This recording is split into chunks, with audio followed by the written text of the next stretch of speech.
In this video lecture, I will explain processing of 1D array.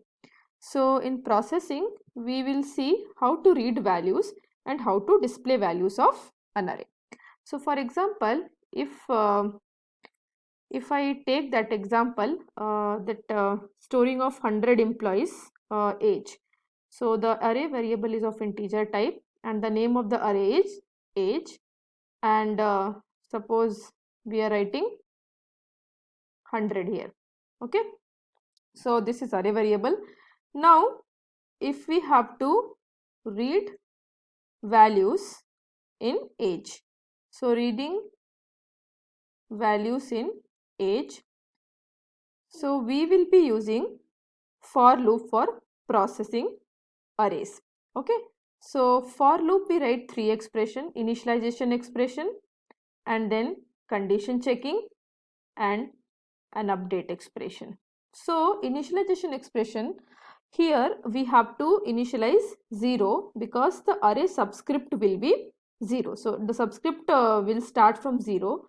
So if it is age 100, so that means the first element will be age 0, and then the second element will be age 1, and the last element will be age 99. So that's why the loop variable we have to always initialize 0 because the subscript of the first element will be 0, and then this value, this update expression, it will increment the value of the loop variable by 1 each time, so that we can access and process the next element in array.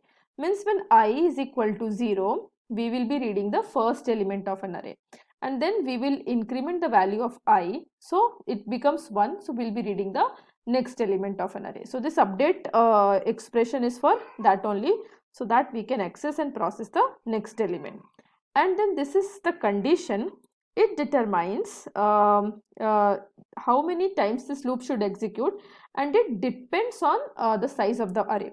So if the size is 100, since it is starting from 0, so the size should be less than 100 because the first element subscript is 0 and the last element subscript will be 99. Okay, so in for loop we will be writing scanf, and since the data type is integer, so we will be writing %d and ampersand age I. So when I is equal to 0, then we will check the condition. 0 less than 100, the condition is true. So this is the body of the loop. This will be executed. So age I is equal to 0. So age 0, this value will be taken from the user, and then we'll come here and update the value of I. So now I becomes 1, and then again we will check the condition. The condition is true. We will come here, and next we will be reading the next element of an array, that is age 1, and again we'll come here, increment the value, it becomes 2, and then we check the condition. Condition is true, so we'll be reading the next element of an array, that is age 2. So like this we will be reading up to age 99.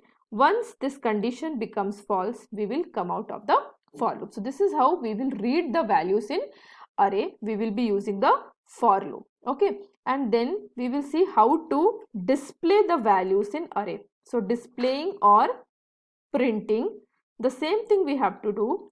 So for displaying also we have to put for loop, and instead of scanf we have to write printf statement. So for I is equal to 0, I less than 100, and I plus plus.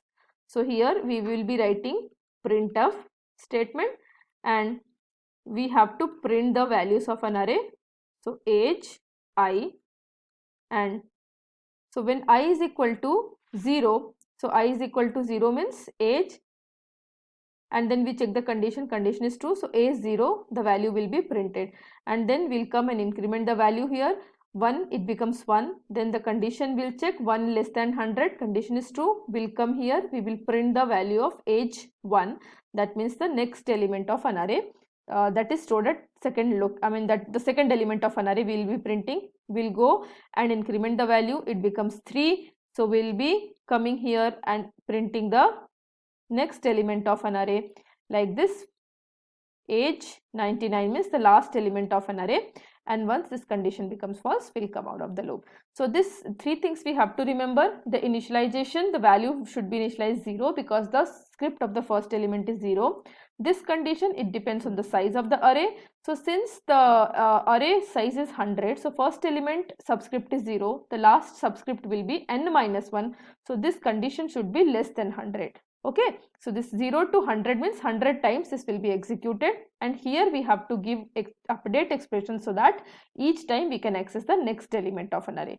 Okay, so this is how we read and display the values in array. Thank you.